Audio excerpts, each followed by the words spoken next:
আপু, ফ্লু হলে বিড়ালের কিভাবে যত্ন নিব, কিভাবে যত্ন নিলে বিড়াল সুস্থ হয়ে উঠবে, এটা অনেকের প্রশ্ন ছিল। আমাকে অনেকে টেক্সটও করেছেন। হ্যালো এভরিওয়ান, আসসালামু আলাইকুম। আই হোপ আপনারা সবাই ভালো আছেন। আজকের ভিডিওতে আমি আপনাদেরকে ডিটেলসটা বলে দেব আসলে কিভাবে বিড়ালের যত্নটা নেবেন। আসলে ফ্লু হচ্ছে কমন একটা রোগ, শীতকালে এটা বেশি হয়।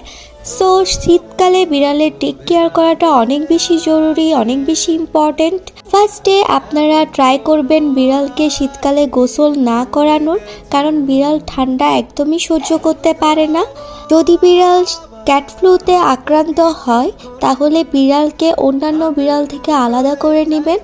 অ্যান্ড এই রোগে আক্রান্ত হলে বিড়ালের যত্ন নিতে হবে অনেক বেশি করে, অ্যান্ড পর্যাপ্ত পরিমাণে তাকে বিশ্রামে রাখতে হবে।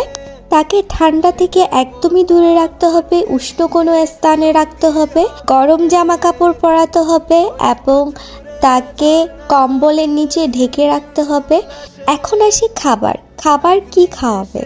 তাকে সবসময় উষ্ণ জাতীয় খাবার দেওয়ার ট্রাই করবে।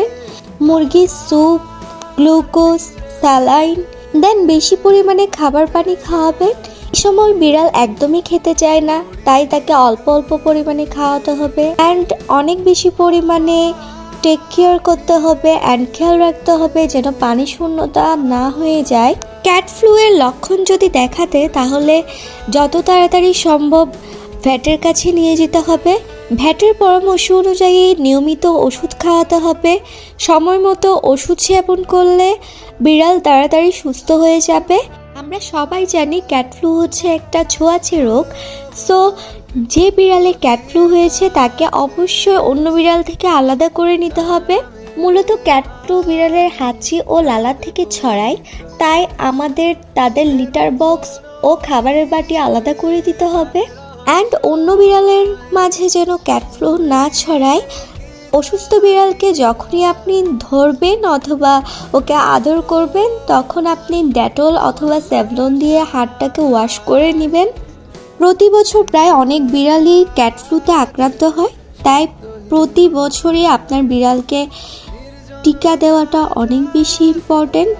তাই আপনার আদরের বিড়ালটিকে নিয়মিত যত্ন নিয়ে এবং টিকা দিয়ে সব ধরনের রোগ থেকে দূরে রাখুন।